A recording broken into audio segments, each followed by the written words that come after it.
We drive the new Lexus RC Coupe, the feds investigate the Ford Fiesta, Fiat recalls the 500L, and Audi gets its hands-free driver's license. It's the Week in Reverse here at the Car Connection. Lexus has a new two-door coupe, and this week the Car Connection drove the 2015 RC lineup for the first time. Our first take?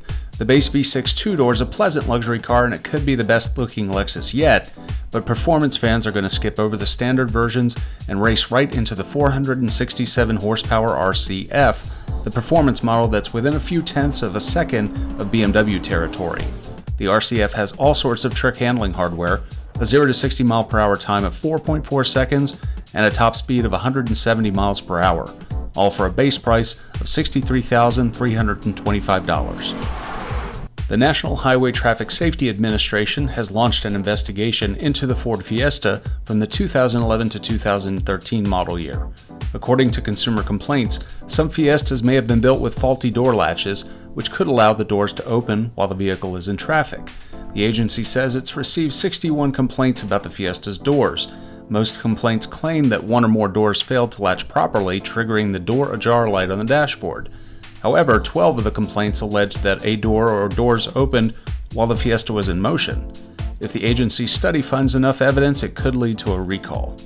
When we look back on 2014, the automotive story of the year will almost certainly be the huge number of recalls, particularly those from General Motors intended to fix faulty ignition switches. Though the Switchgate scandal has slipped out of the headlines for now, it continues to unfold. The latest chapter involves compensation claims filed by vehicle owners and their loved ones. An attorney in charge of determining liability says now that 19 deaths are linked to ignition problems, up from the 13 GM had previously reported. So far, 125 wrongful death claims have been filed as GM prepares to compensate victims. Chrysler has issued a recall for some Fiat 500L hatchbacks. According to a bulletin from the National Highway Traffic Safety Administration, some of those vehicles may contain faulty airbags, knee airbags that were folded improperly. The issue only occurs in case of an unbelted occupant.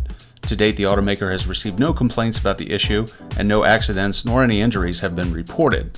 All told, the recall affects some 25,483 vehicles registered in the U.S. Chrysler will begin notifying owners this month. And finally, this week, just 1 week after Audi announced plans to offer self-driving vehicles to the public, the company now says it's received California's first permit to operate autonomous cars on public roads.